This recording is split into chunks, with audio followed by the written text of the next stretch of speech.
Dalam hierarki kepemimpinan yang disampaikan oleh Jim Collins dalam bukunya Good to Great, nah, pemimpin level 3 itu disebut dengan kompeten manager.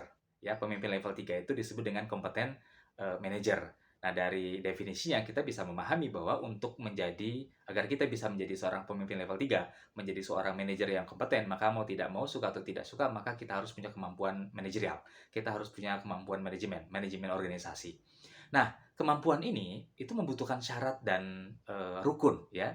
Dia punya syarat dan dia punya rukun. Ya, syaratnya apa gitu? Syarat agar kita bisa menjadi seorang manajer yang baik, menjadi seorang kompeten manajer ya, maka kita harus menjadi sosok yang mandiri dan mampu bekerja sama. Itu syaratnya. Kita tidak akan pernah bisa ya menjadi seorang manajer, seorang pemimpin level 3 kalau kita tidak punya dua kemampuan ini. Tidak mandiri, tidak bersifat mandiri dan tidak punya kemampuan bekerja sama. Tetapi, walaupun kita punya kemandirian, walaupun kita mampu bekerja sama, kita tidak akan pernah bisa efektif dalam menjalankan tugas kita sebagai seorang pemimpin level 3 atau sebagai seorang manajer kalau kita tidak menjalankan rukun-rukun manajemen.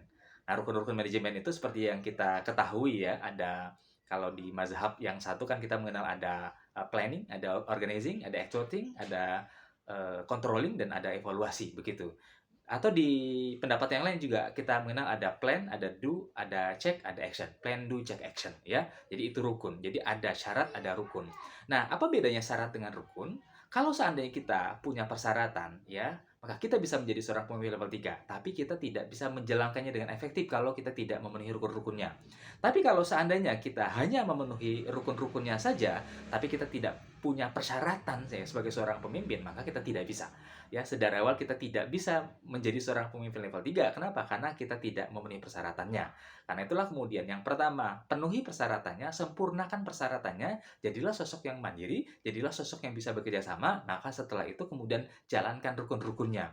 Baik ketika kita menggunakan mazhab ya seperti planning, organizing, executing, controlling atau dan yang terakhir adalah evaluasi, atau ketika kita menggunakan pendapat yang lain seperti planning, plan, do, check, action.